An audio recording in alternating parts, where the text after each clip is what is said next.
السلام علیکم جی جی السلام علیکم جی وعلیکم السلام ڈونلڈ ٹرمپ بول رہے ہو امریکہ نے صدر جی جی زکا بول رہا رکھڑو سر خیریت ہے ٹھیک ہو وہ سر کال تو چاہیے نہیں آ رہا میں کل پرسوں نہ صحیح کالا مار رہا ہوں اچھا موبائل خراب ہو ان سے چلو ٹھیک ہے اس متر نے جو سیٹ کرائی چھوڑو کڑا رکھا نے اچھا اچھا اچھا اچھا انفنکس ٹھیک ہوئی میں جس طرح تصیں کال کرنا سا یہ جا بڑا کھوتا سیٹ ہے جڑا نا ہل لیا ہے چلو ٹھیک ہوئی ہے ٹھیک ہوئی ہے تو اور سر خیریت ہے صحت ٹھیک ہی جی جی الحمد للہ ادھر بھی اللہ نے بڑا کرو گیا جی جی ہاں اچھا ڈرم صاحب وہ میں نہیں حکم کیسا ہے میں ریکویسٹ ایک سی نکی جی وہ سڑا جی ہلکا چھ کہنا فہیم ربانی صاحب تے فاروق طاہر صاحب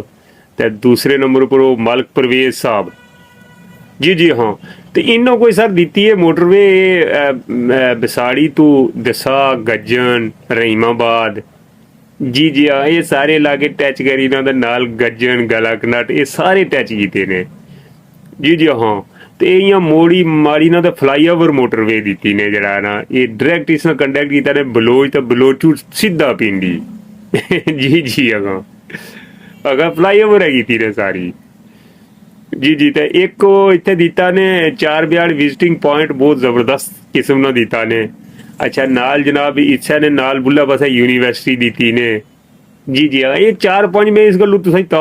ڈیٹیل دسی نا کہ میں ایک دن رکھا سا سارے افتتاح تو تسیں میں چلو ایک دفعہ بلائی نا جناب یہ پورے ٹائم کڈو عیدی تو بعد فورن کوئی افتتاح آیا اس طرح تسوں مطلب پہنچو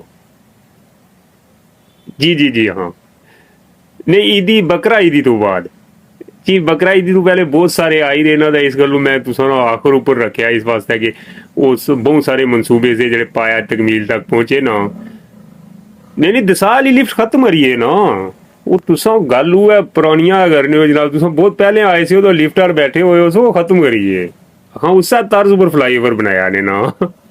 جی جی جی جی نہیں بہت کم چھیکی ہے جی میں ہلکا چھ بھی جی یقین کرو تسی سو بالکل سوئٹزرلینڈ بنیا نا ہاں